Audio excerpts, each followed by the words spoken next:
Charlie Kirk has tried to distance himself from the violent mob that rioted in the Capitol last week. And one of the ways that he's tried to do that is by deleting tweets where he explicitly admits that he helped to organize what happened.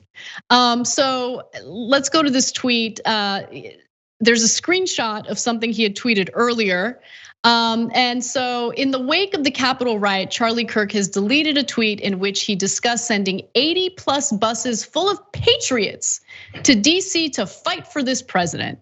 And then you see the tweet that has been deleted. Luckily, people have taken screenshots where Charlie Kirk says specifically, this historic event will likely be one of the largest and most consequential in American history. Yeah, I mean, he was right about that. He also said the team at Trump Students and Turning Point Action are honored to help make this happen, sending 80+ buses full of patriots to DC to fight for this president. So I think he's worried that he might be implicated, criminally in what occurred. He's just he's a doofus. Like everything about him, the guy who couldn't get into college. Not that not going to college doesn't mean that you're a doofus. He just couldn't get in. And then he proceeded to, launch this Turning Point USA nonsense, which has become a disaster for him because some of the former employees are now turning on the organization and revealing what's been going on behind the scenes. Revealing that Charlie Kirk and his minions have been inflating numbers to Republican donors just so they can secure more funding, which honestly, I don't really care too much about that. But I remember Turning Point USA is the organization that created a list of professors for people to target because the professors don't agree with them politically. Yeah. They're awful people. Yeah, talk about an actual war on free speech. The right has been making lists against professors for so long, and depending on what their issue is, especially if you say anything about Palestinian human rights or the occupation, you go on the list. And so it's just amazing that someone who's never actually been on a college campus, never had the college experience, has been weaponizing schools and is kind of this poster child for an anti-intellectual movement that the right absolutely loves, because the less education, the less people know about things like democracy and the Constitution and 14th Amendment that's gonna hopefully kick a lot of senators and lawmakers out, fingers crossed. But what a grifter. I mean, hats off to him that he can be such a grifter. But for this, it's like, I'm sorry, are you a grifter? Or are you proud of being a patriot, quote unquote? Or are you a shook coward who just deleted your tweets? Which is it? And it's like, also, it's just so, stop telling on yourself once again, man. It's like, if you wouldn't have to delete your tweets if you didn't think you did anything wrong. So there you go, case in point, you absolutely knew that you did something wrong, and you absolutely knew that this entire thing was going to lead to violence. This entire thing had really cagey language around it and or openly violent language. Trump saying that it would be wild. They all knew how this would end. And if you organize a demonstration, you absolutely provide security and you absolutely tell people in the crowd this is a nonviolent event. It is on you. You're being held responsible for that crowd, whether or not they're violent, whether or not they are at risk of police violence. Organizers know that it's no game to call a rally on DC. You actually have to be accountable for the people whose lives you might have cost. Yeah, absolutely. And following the riots, Charlie Kirk was interviewed on Fox News and he was asked about the possibility of the 25th Amendment or impeachment for Donald Trump. And what I found fascinating was how he was really encouraging the Democratic Party to not engage in anything that could further divide the country. What do you think your whole purpose has been for the last 4 years? That's all Charlie Kirk has had any interest in. That's all he's engaged in. And what he specifically mentioned really got under my skin because this is exactly the reason why I don't want Biden using this kind of rhetoric, because it gets exploited by bad faith, terrible people like Charlie Kirk. He's like, Joe Biden really wants the country to unite and heal. No, there's no uniting with you, right? Or people like you. Now, look, are there some Trump supporters who were led down the wrong path and they exist in a right-wing echo chamber, I should say.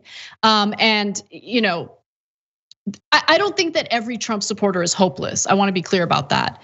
But for people like Charlie Kirk, who spearheaded the hatred and division in this country, no one's talking about uniting with you, homeboy, like no one.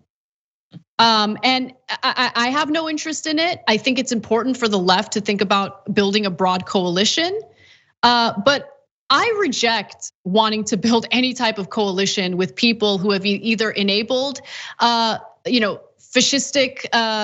characteristics in, right-wing politicians, or people who just straight up love the division and have profited from it themselves. Like that's what Charlie Kirk's whole business model has been. Yeah. That and trying to red pill Kanye West, which apparently he succeeded at or didn't, unclear. He and Candace Owens haven't spoken, I guess, and they had a big falling out. But what a character I hope to never talk about ever again. But of course, we can't have anything nice, Anna, and we are going to have to be going outside a lot to deal with, again, all of these.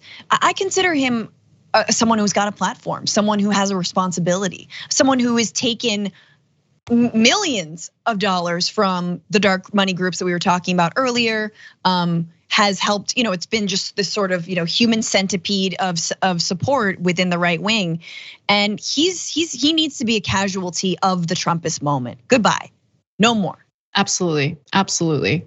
Remember Michelle Malkin? Remember she used to be a thing and she just kind of disappeared. We would hear from her here and there a little bit during the Trump administration, but she disappeared for the most part. So let's get a little bit of that when it comes to these Trump era grifters who had no problem exploiting all the terrible stuff happening in the country for their own personal, profit and gain. I just want to see them hawking supplements. All I want to do is see you hawk supplements and beet juice like Dana Lash and Milo Yiannopoulos. When I saw the Dana Lash beet juice ad, I was like, oh God, I will finally be able to smile again. Thank you, just watching the NRA go bankrupt is, mwah, I love that. Watching Milo have to shake the pills and be like, well, I guess this is what my life is. Do I drop the fake accent now? So good. Yeah. We'll see. Yeah, I don't know. Maybe look, push comes to shove, I would hawk pills. At some point, would I hawk pills? You wouldn't. You don't have it in you. You don't have it in you. I can't even, I have difficulty promoting anyone. And when I say anyone, we have a few sponsors, and it's hard for us to find sponsors because obviously we're not gonna do ooh, here's our big corporate sponsor who we can't we have standards obviously, which is why there's only been a few companies we're willing to work with. And it's because we actually believe in them. It's not because oh, this is making us money. It's they actually have a product we believe in and a message that we believe in. I just have different I selling the audience stuff is not it's not my thing. I struggle with it, even with good companies and good people. I can't imagine selling snake oil to the audience. How do you live with yourself doing that?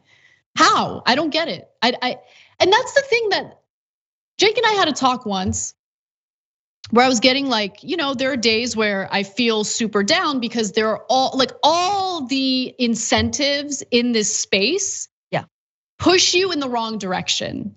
Push you in the area of lying to people and doing just make money. And then they get rewarded. It's so frustrating when I see rewarded by their audience is oh, this is a person with true integrity. And I'm just what the sometimes, and I would never do it, right? But so sometimes I get frustrated. I'm what's the point? What's the point? Why don't I just make money? why don't I just make money? And then Cenk will be like, you just don't have it in you because you're a good person. And it's true. Like, it's just gross. Like, I couldn't do what Dave Rubin does. Yeah. Like, I couldn't do what others who lie to their audience do. Like, these are people who trust you. They believe in you. They believe in what you're telling them. Like, that's such a giant responsibility, a huge responsibility. Like, how do you betray people's trust like that? But it happens every day. Yeah, and I mean, yeah, by the same token, I think that it's both a blessing and a curse to do what we do because we have to constantly talk about the news, you especially, every single day. And I know that is like, that wears you down. But also imagine being in, something that is like nothing to do with the news where people are like, don't be political. I think in a lot of comedy spaces, it's like, nobody wants to hear the politics. And it's like, oh, okay. So we just, give more opium to the masses, just like, we need our entertainment, we need good content, we need good stories. I love it. But I'm also really glad that we can like have one, actually be real. So it is a privilege, but it's also tough. Thanks for watching the Young Turks, really appreciate it. Another way to show support is through YouTube memberships. You'll get to interact with us more. There's live chat emojis, badges. You've got emojis of me, Anna, John, JR. So those are super fun. But you also get playback of our exclusive member only shows and specials right after they air. So all of that, all you gotta do is click that join button right underneath the video. Thank you.